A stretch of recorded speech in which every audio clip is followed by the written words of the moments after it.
Hey, brother, it's another day for us to exercise fortitude.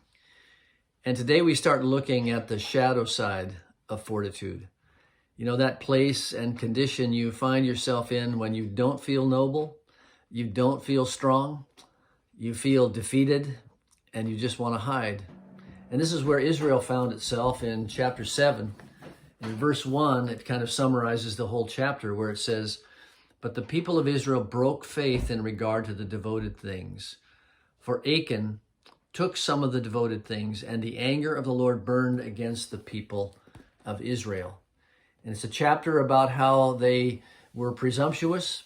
They just had a great victory, and that great victory inspired pride and bad counsel for them. And they went up to fight in their own strength, and they were roundly defeated. And that brings us to our word for the day, which is not a happy word. It's the word fled. They fled from the people of Ai, and they are also fleeing from the Lord. The Lord takes this kind of failure seriously. And you and I are no strangers to sin, which entered the camp. That 3-letter virus that comes into our lives every single day. It came into Israel's camp, and though our circumstances may be very different from theirs, it's something we need to battle, we need to be aware of every single day. And the most dangerous time is a time right after we've felt strong, right after we've had a victory, when it's so easy to grow lazy, so easy to grow presumptuous, so easy to feel like, hey, I know how to do this. I've had some victories here, and I know that I can do this now. And right then, when we fail to be reliant on God and totally dependent, we are likely to be defeated and to flee from God, as they did. They fled from the people of Ai, and so we flee from God.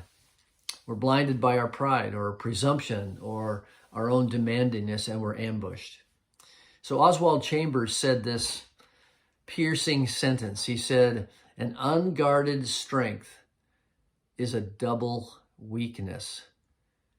And when we allow ourselves to be tempted or presumptuous about our own sin, we become unguarded, and we can so easily fall into consequences and into an attitude that is beyond our control and beyond our own prediction.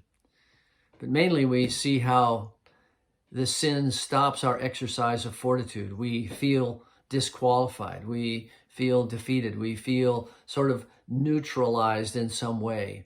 The relationship has been sundered in a particular way, and it doesn't mean we've lost our salvation or we've lost our sonship, but we just feel distant from God, and we don't feel at all courageous, or we don't feel like we have fortitude.